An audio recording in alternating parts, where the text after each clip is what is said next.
विचार करा, देशाच्या लोकसभेत विरोधी पक्षनेते उभे राहतात, एका पुस्तकाचा संदर्भ देतात आणि अचानक अख्खं सभागृह गदागदा हलतं. संरक्षण मंत्री, गृहमंत्री स्वतः जागेवरून उठून आक्षेप घेतात आणि अखेरीस 8 खासदारांना निलंबित केलं जातं. कारण एक असं पुस्तक जे सरकारने अस्तित्वातच नाही असं म्हटलं. पण राहुल गांधींनी ते पुस्तक थेट संसदेबाहेर फडकवलं.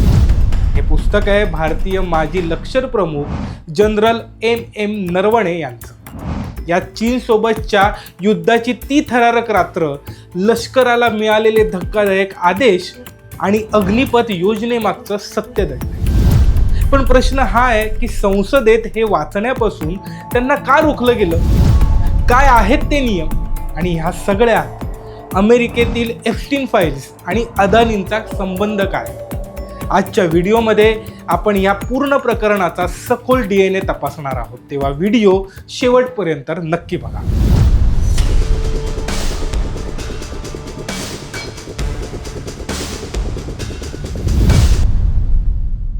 मित्रांनो, जनरल मनोज मुकुंद नरवणे हे भारताचे 28वे लष्कर प्रमुख होते. 31 डिसेंबर 2019 ते 30 एप्रिल 2022 या काळात त्यांनी भारतीय लष्कराची धुरा सांभाळली. निवृत्तीनंतर त्यांनी आपल्या 40 वर्षांच्या अनुभवावर आधारित एक पुस्तक लिहिलं, ज्याचं नाव आहे 4 स्टार्स ऑफ डेस्टिनी. हे पुस्तक जानेवारी 2024 मध्ये प्रकाशित होणार होतं. पण डिसेंबर 2023 मध्ये PTIने यातील काही उतारे प्रसिद्ध केले आणि खळबळ उडाली. तेव्हापासून संरक्षण मंत्रालय या पुस्तकाचा रिव्ह्यू करत आहे. लष्करी नियम 1954 आणि पेन्शन नियम 1972 नुसार संवेदनशील माहिती प्रसिद्ध करण्यापूर्वी सरकारची परवानगी लागते. जनरल नरवणे म्हणतात की माझं काम लिहून झालंय, आता चेंडू सरकारच्या कोर्टात. पण राहुल गांधींचा आरोप आहे की सरकार हे पुस्तक दडपण्याचा प्रयत्न करत आहे, कारण यात अस्वस्थ करणारी सत्य. आता आपण त्या मुख्य खुलाशाकडे वळूया, जो राहुल गांधींना संसदेत सांगायचा होता पण सांगू दिला नाही. तो किस्सा आहे असा की 31 ऑगस्ट 2020 ची ती रात्र लडाखमधील पँगॉन्ग सरोवरच्या दक्षिण किनाऱ्यावरील कैलास रेंजमध्ये चीनी सैन्य आणि भारतीय सैन्य समोरासमोर होतं. चीनी लष्कराचे पेले रणगाडे भारतीय स्थानांकडे कूच करत होते. परिस्थिती युद्धाच्या टोकावर होती.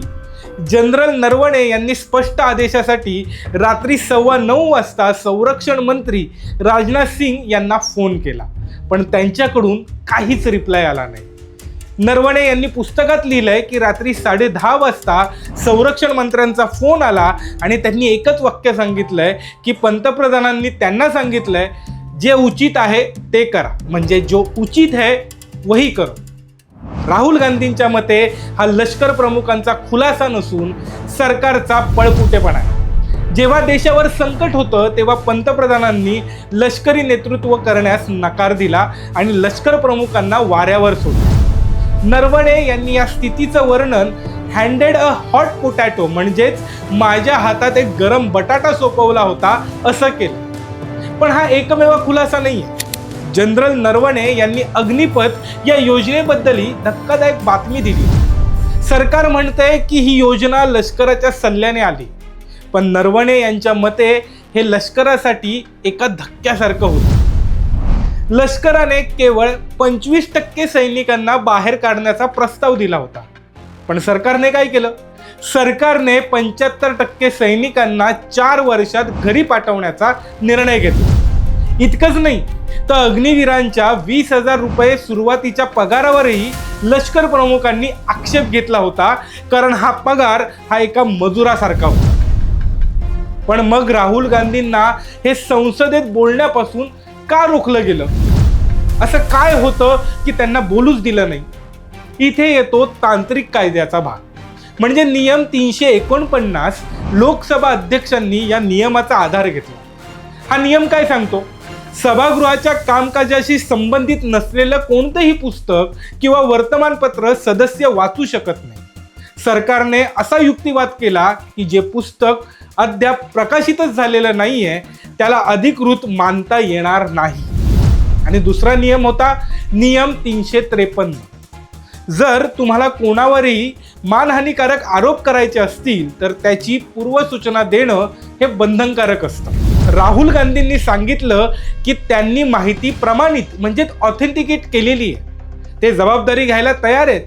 पण अध्यक्षांनी त्यांना परवानगी नाकारली आणि पुढील वक्त्याला संधी दिली आणि यातूनच गदारोळ झाला आणि 8 खासदारांचे निलंबन करण्यात आले. आता तुमच्या मनात प्रश्न येईल की हे सगळं 2026च्याच अर्थसंकल्पीय अधिवेशनात का होतंय?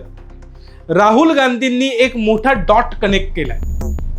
फेब्रुवारी 2026 मध्ये भारत आणि अमेरिका यांच्यात एक मोठा व्यापार करार झाला. यात अमेरिकेनं भारतीय वस्तूंवरील टॅरिफ कमी केलाय, म्हणजेच 50% 18% टॅरिफ झालाय. पण या बदल्यात भारताने आपलं कृषी क्षेत्र आणि दुग्ध व्यवसाय अमेरिकन कंपन्यांसाठी खुला केलाय. म्हणजे राहुल गांधींचा आरोप आहे की पंतप्रधानांनी टॅरिफसाठी भारतीय शेतकऱ्यांचा बळी दिलाय. पण हे सगळं कशासाठी? राहुल गांधी 2 प्रेशर पॉइंट सांगतात. सगळ्यात पहिलं म्हणजे अदानी प्रकरण. अमेरिकेत गौतम अदानींवर भ्रष्टाचाराचे खटले सुरू आहेत, जे थेट मोदींच्या आर्थिक संरचनेला लक्ष्य करतात. आणि दुसरं म्हणजे एप्स्टीन फाईल.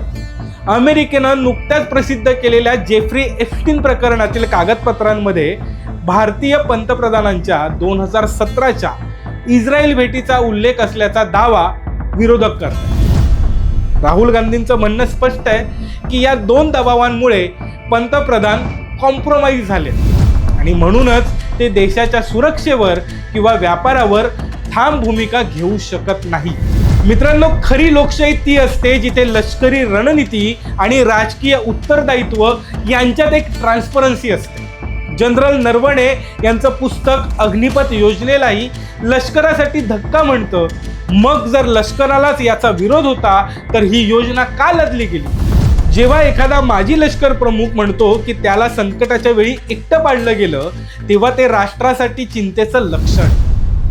संसदेत तांत्रिक नियमांचा वापर करून माहिती दडपली जाऊ शकते, पण सत्य जास्त काळ लपून राहत नाही. तुम्हाला काय वाटतं की हे पुस्तक प्रकाशित व्हायला हवं की नको? कमेंटमध्ये तुमचं म्हणणं नक्की सांगा. आणि जर तुम्हाला हे विश्लेषण आवडलं असेल तर हा व्हिडिओ जास्तीत जास्त लोकांपर्यंत पोचवा आणि आमच्या व्हायरल कारभारला सबस्क्राईब आणि फॉलो करायला विसरू नका. जय हिंद.